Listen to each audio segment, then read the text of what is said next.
Dikisahkan pada suatu malam, seorang pria bernama Mike keluar dari mobilnya dan bergegas menuju ke sebuah motel dalam kondisi basah kuyup akibat hujan. Pria itu terlihat sedang terburu-buru. Diketahui bahwa Mike adalah seorang penulis buku horor dengan tema-tema yang agak klise. Tak jarang Mike bepergian dari satu kota ke kota lainnya, mendatangi tempat-tempat yang konon katanya angker, lalu kemudian menulis cerita tentang pengalamannya selama berada di sana. Alasan yang sama juga membawa Mike ke motel tersebut. Kedua pemiliknya menceritakan tentang salah satu kamar yang dikatakan berhantu. Awalnya pemilik motel terlihat ragu-ragu karena khawatir dengan nasib Mike. Namun setelah beberapa kali dipaksa, akhirnya Mike mendapatkan kunci dan segera menginap di kamar berhantu tersebut. Dari gelagatnya yang cuek, sudah bisa dipastikan bahwa Mike tidak percaya dengan hal-hal gaib. Selama beberapa menit pertama, dia menggunakan peralatan untuk mendeteksi hal-hal yang tak biasa dan ternyata. Selamat datang dan selamat berjumpa kembali bersama saya, Teguh Gusto. Bagaimanapun kabar dan dimanapun kalian berada, semoga teman-teman sekeluarga selalu diberikan kesehatan dan dimudahkan rezekinya. Seperti biasa, saya akan menceritakan tentang sebuah film yang mana kali ini berjudul 1408. Film ini rilis di tahun 2007 dengan Mikael Hafstrom sebagai sutradara serta diperankan oleh dua aktor idola saya, John Cusack dan Samuel L. Jackson. Baik, tidak perlu berlama-lama lagi, siapkan segelas kopi dan selamat menikmati alur cerita yang satu ini. Keesokan paginya setelah terbangun, Mike pun segera pergi. Ya, tidak ada apapun yang terjadi, yang mana lagi-lagi membuktikan bahwa apa yang diyakini Mike adalah benar. Dia menuju ke sebuah toko buku untuk acara pertemuan dengan penggemar, memberikan tanda tangan, serta melakukan tanya jawab. Meskipun tak banyak yang hadir, tapi Mike tetap menjelaskan dengan baik tentang aktivitas paranormal, serta menyampaikan pandangannya tentang hantu, yang mana hanyalah khayalan belaka. Kemudian saat menandatangani buku para pembaca, seorang wanita muda datang dengan membawa sebuah buku lama karangan Mike, yang mana terungkap bahwa Mike dulunya menulis kisah-kisah yang emosional. Wanita itu mengaku bahwa dirinya sangat tersentuh dengan cerita tersebut karena sangat otentik, terutama di bagian hubungan antara ayah dan anak, sampai membuatnya bertanya-tanya apakah itu adalah kisah nyata. Mike membantah, tapi senyuman di wajahnya seolah berkata lain. Setelah acara tersebut selesai, Mike kembali ke Los Angeles, tepatnya ke pantai untuk berselancar. Sebuah helikopter melintas dan membuat Mike sempat tertegun mencoba membaca tulisan pada spanduknya. Dan tiba-tiba saja, Mike berhasil selamat dan sepertinya ada seorang pria yang membantunya. Beberapa waktu kemudian, setelah mengambil berkas-berkas di kantor pos, Mike bersantai di sebuah kafe sembari memeriksa surat-surat tersebut. Dari sekian banyak, ada satu kartu pos yang sangat menarik perhatiannya, selembar kartu tentang sebuah hotel bernama Dolphin dengan pesan jangan masuk ke kamar 1408. Tentu saja bagi Mike pesan tersebut berarti tantangan, oleh karena itu dia segera menghubungi Hotel Dolphin dan tanpa basa-basi langsung memesan kamar 1408. Namun sangat disayangkan, permintaannya ditolak. Kamar itu tidak tersedia hari ini, esok, dan seterusnya, serta menyarankan Mike untuk memesan kamar yang lain. Tak mau menyerah, Mike pun mulai mengumpulkan informasi tentang kamar 1408 melalui internet. Dia cukup terkejut ketika menemukan berita-berita yang menerangkan bahwa orang-orang yang menginap di sana melakukan hal-hal yang tak terbayangkan, seperti mengakhiri usia. Sehingga kamar itu pun telah ditutup selama bertahun-tahun. Langkah selanjutnya yang Mike lakukan adalah menghubungi penerbitnya, Sam, untuk membicarakan tentang hotel tersebut. Yang mana menurut pengacara, ada hukum yang memungkinkan Mike mengajukan gugatan, karena walau bagaimanapun, selama kamar yang dimaksud kosong, siapapun boleh menyewanya. Dengan bekal keyakinan dan dukungan itulah, Mike nekat menuju ke Hotel Dolphin yang berlokasi di New York. Dan setibanya di sana, tanpa berbasa-basi, dia meminta kamar 1408. Untungnya seluruh staf resepsionis sudah mengantisipasi. Oleh sebab itu, sang manajer, yaitu Gerald, yang akan melayani Mike.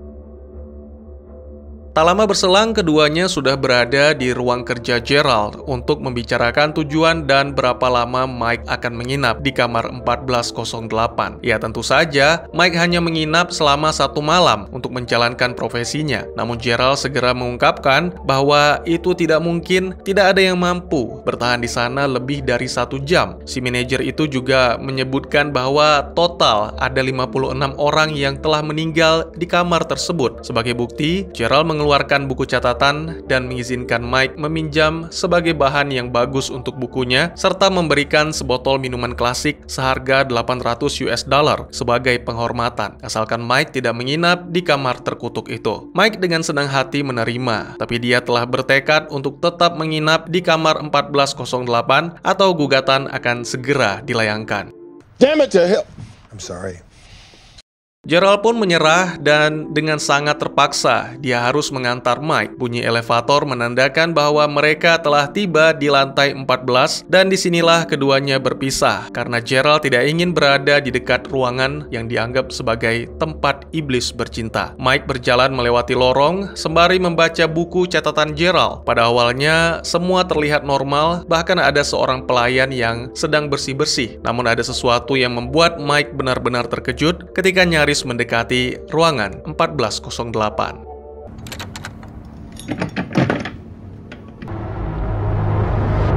This is it. Setelah berada di dalam kamar, segera Mike mengeluarkan alat perekam dan mulai memeriksa seluruh ruangan sambil menjelaskan semuanya secara detail, yang mana semua itu di luar dugaan sangat-sangat membosankan. Di saat yang sama, lagi-lagi Mike dikejutkan dengan radio yang menyala secara tiba-tiba dan mendadak di atas kasur dia menemukan 2 potong coklat. Selain itu, Mike juga mendengar beberapa suara misterius seolah-olah ada orang lain di ruangan tersebut. Seketika, semua menjadi lebih menarik karena Mike menemukan sesuatu untuk ditulis tanpa menyadari bahwa ada yang jahat di ruangan itu. Yang Mike yakini adalah bahwa Gerald bersama staf hotel sedang berusaha mengusir dengan cara menakut-nakuti. You're gonna have to try harder, asshole!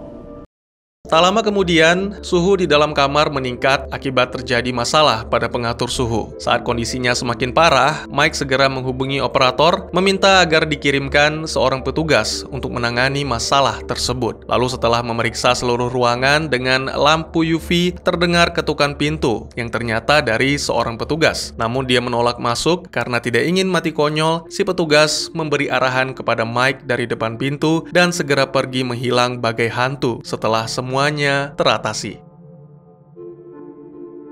Lagi-lagi radio menyala sendiri sehingga membuat Mike kaget bukan kepalang. Kemudian jamnya diatur secara otomatis menghitung mundur selama 60 menit. Selain itu, mendadak Mike seolah kehilangan pendengaran untuk beberapa saat. Merasa panik, pria itu pun melihat keluar jendela. Meskipun lalu lintas sedang ramai, Mike tidak bisa mendengar suara apapun selain dengungan. Dari sini keanehan-keanehan terjadi secara beruntun. Dimulai dari jendela yang menutup secara tiba-tiba sehingga membuat tangan Mike terluka, air keran yang menjadi panas, dan radio kembali menyala mendendangkan lagu We've Only Just Begun, yang mana jika diartikan, kita baru saja memulai. Bahkan ketika stekernya dicabut, hitung mundurnya masih berjalan. Semua itu membuat Mike menyadari bahwa dirinya benar-benar dalam masalah sehingga dia bergegas mengemasi barang-barang untuk meninggalkan kamar.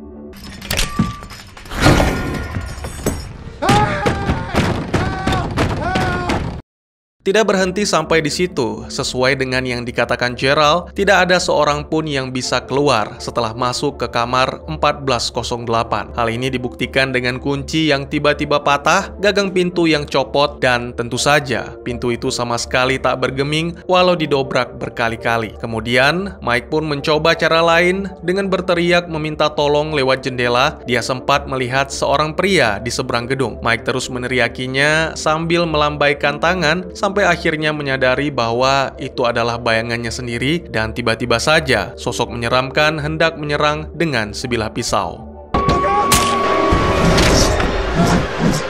Entah kemana perginya sosok pria menyeramkan dengan pisau. Mike segera mengumpulkan kesadarannya dan menjernihkan pikiran, lalu dia teringat akan Gerald yang memberinya sebotol minuman sebelum masuk ke kamar, yang mana menimbulkan kecurigaan bahwa mungkin saja minuman itu telah dicampur dengan sesuatu. Peristiwa aneh kembali berlanjut, yang mana kali ini TV menyala dengan sendirinya, menampilkan video kenangan Mike bersama mantan istri, yaitu Lily, dan putri sematawayang mereka, Kathy, sedang bermain. Momen tersebut membuat Mike tanpa sadar menitikkan air mata, dan dia mencoba mendekati layar kaca untuk lebih merasakan kehadiran putrinya. Namun tiba-tiba saja TV itu mati, dan Mike mulai mendengar tangisan bayi yang sepertinya dari ruangan sebelah. Segera Mike memukul dindingnya sembari berteriak meminta tolong. Sayangnya suara bayi menjadi semakin keras. Kemudian merasa panik, Mike pun melempar kursi dan suara tangisan bayi pun reda. Tapi tak lama berselang, sesuatu yang menyeramkan terjadi. Mendadak darah muncul dari dinding, yang mana seolah-olah dinding itu terluka akibat lemparan Mike.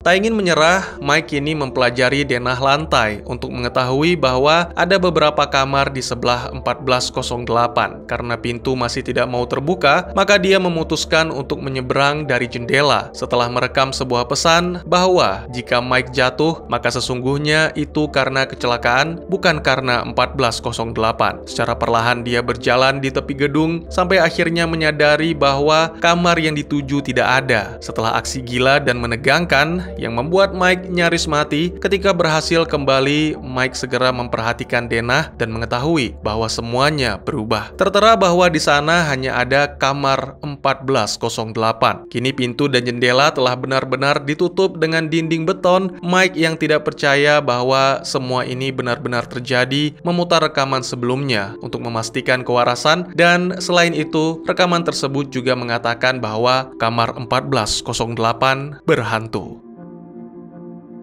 Inilah salah satu keuntungan sifat tak mudah menyerah. Bahkan dalam kebingungan sekalipun, ada saja ide yang muncul. Karena ponsel tidak berfungsi, maka Mike memanfaatkan koneksi Wi-Fi lalu menghubungi seseorang dengan menggunakan Messenger yang pernah berjaya pada masanya. Kebetulan, satu-satunya yang sedang online adalah Lily. Segera Mike melakukan panggilan video, meminta Lily untuk menghubungi polisi, serta berjanji akan menjelaskan semuanya ketika berhasil keluar nanti. Namun, saat memberikan informasi lebih lanjut, alarm pemadam kebakaran secara tiba-tiba menjadi aktif sehingga memicu penyemprot air yang menghujani seluruh ruangan. Tidak hanya laptop, tapi semua alat-alat elektronik lainnya menjadi rusak. Setelah alat penyemprot otomatis dimatikan, mendadak seluruh kamar menjadi dingin seperti di dalam lemari es. Mike membakar beberapa kertas untuk membuat api unggun agar tetap hangat. Lalu beberapa saat kemudian, ketika Mike hampir tak sadarkan diri, sebuah panggilan masuk ke laptopnya. Entah bagaimana laptop itu bisa pulih, tapi yang terpenting kini adalah panggilan itu dari Lily yang menjelaskan bahwa polisi telah datang ke Hotel Dolphin, tepatnya ke kamar 1408, dan anehnya, kamar itu benar-benar kosong. Laptop kembali mengalami masalah sehingga mengganggu komunikasi mereka. Mike terkejut mendengar mantan istrinya berbicara begitu manis, bahkan ingin datang ke kamar 1408 untuk menyelamatkan Mike. Lalu terungkap bahwa ternyata Lily berbicara dengan Mike palsu yang mungkin telah berencana untuk menjebaknya agar datang ke kamar 1408. Tentu saja Mike sebisa mungkin mencoba menghentikan, namun sangat disayangkan suaranya sama sekali tidak terdengar oleh Lily.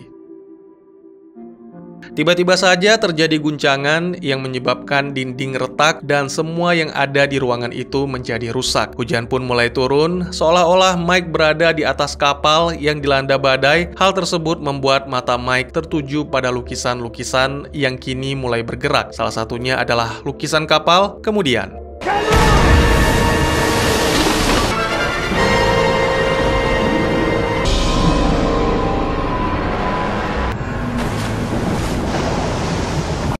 Mike terbangun dan mendapati dirinya sedang berada di tepi pantai. Dia juga melihat helikopter yang melintas serta dapat membaca spanduknya yang mengiklankan asuransi. Mike kembali terbangun, tapi kini dia berada di ruang perawatan di rumah sakit, ditemani oleh Lily yang berusaha menenangkan. Mike mencoba mengingat kembali apa yang terjadi, tentunya peristiwa di Hotel Dolphin kamar 1408. Lily mengatakan bahwa dirinya tidak pernah mendengar tentang hal itu. Mungkin saja Mike bermimpi buruk setelah mengalami kecelakaan. Beberapa hari kemudian, Mike mulai menjalani kehidupan normal bersama Lily karena keduanya sepakat untuk memperbaiki hubungan. Pada suatu malam, Mike yang awalnya tampak tenang, tiba-tiba melihat seorang pelayan wanita yang sangat mirip dengan salah satu sosok wanita yang dia temui di 1408. Mike benar-benar terkejut, tetapi ketika memperhatikan kembali, ternyata itu hanyalah halusinasi.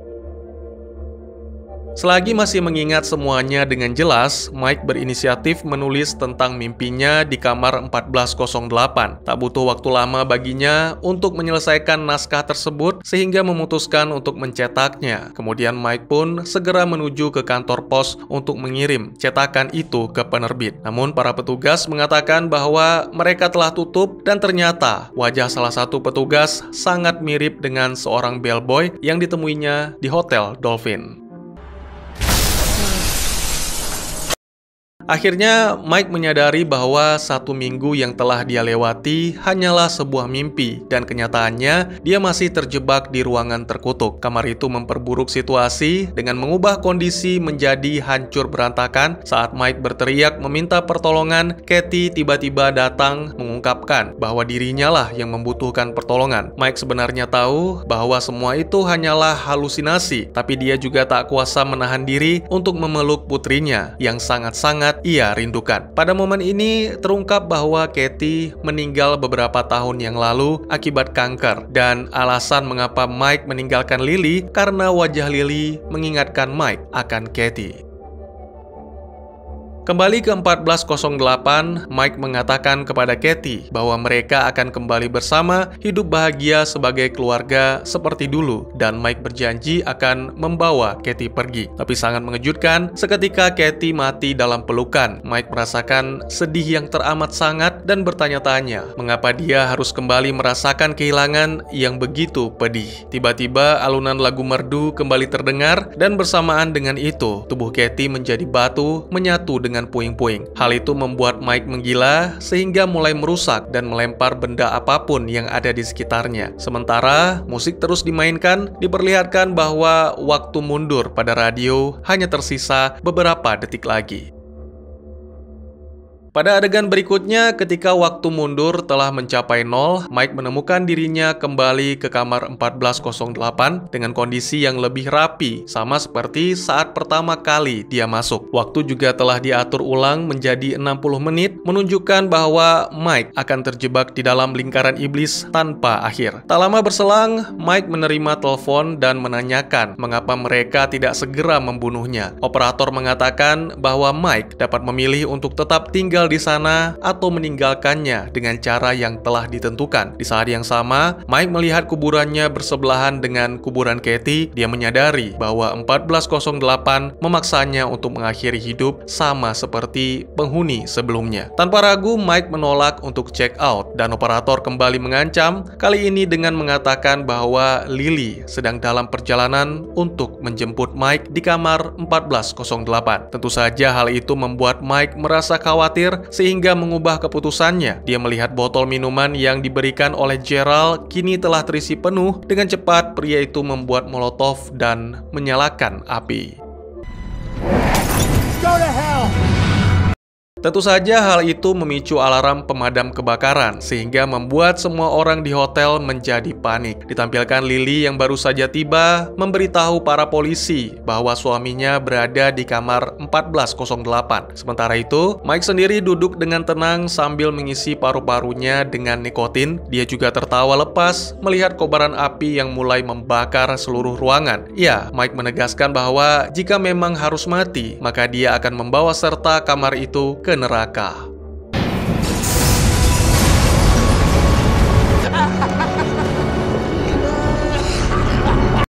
Beberapa hari kemudian ditampilkan pemakaman Mike yang mana mengungkapkan bahwa tokoh utama kita tidak selamat. Dengan tulus Lily mengatakan bahwa akhirnya Mike dan Katie kini bisa bersama. Setelah pemakaman selesai, Gerald datang menghampiri berniat untuk menyerahkan kotak berisi barang-barang peninggalan Mike, namun Lily menolak karena tak ingin mengenang Mike dengan cara seperti itu. Akhirnya Gerald pun menyerah lalu membawa kembali kotak tersebut ke dalam mobilnya. Karena penasaran, dia mencoba memutar rekaman milik Mike, mendengar momen-momen terakhir ketika Mike dihantui, serta terdengar teriakan gadis kecil. Lalu, tiba-tiba saja,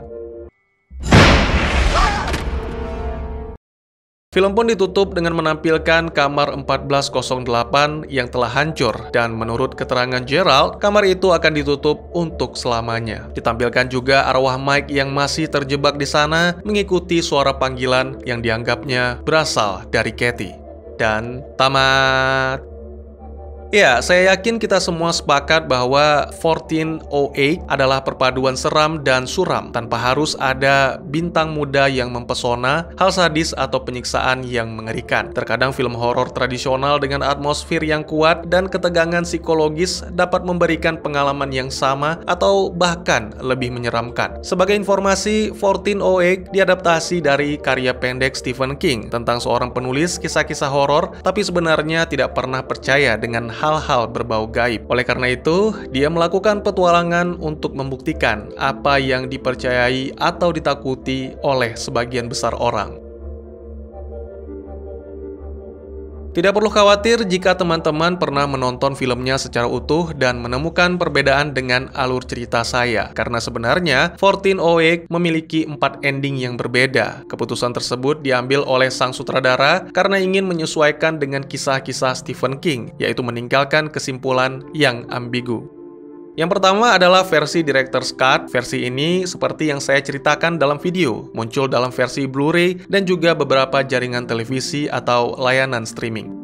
Selanjutnya adalah versi alternatif. Mike tewas dalam kebakaran, tapi tidak ditampilkan upacara pemakaman. Ending ini menciptakan suasana yang mencekam dengan suara pemakaman yang diselipkan di atas tampilan Los Angeles. Sam, kepala penerbit, menemukan naskah yang ditulis Mike, sembari kita diperdengarkan rekaman dari pengalaman Mike selama berada di kamar 1408. Menurut saya, ini adalah ending yang paling misterius. Yang terakhir adalah 2 versi teatrikal. Ini dianggap sebagai defaultnya yang juga muncul dalam versi DVD. Dalam ending ini dikisahkan bahwa Mike berhasil selamat dan bersatu kembali dengan Lily yang tidak sepenuhnya percaya dengan 1408. Dalam suatu adegan, mereka menemukan barang-barang Mike yang berhasil diselamatkan dari kobaran api, lalu memutar kembali rekaman yang mana memperdengarkan pengalaman Mike selama di 1408 dan juga suara Katie. Versi teatrikal 1, baik Mike dan Lily mendengar suara Katie pada rekaman, sedangkan versi teatrikal 2 hanya Mike yang mendengar suara Katie, sedangkan Lily tidak.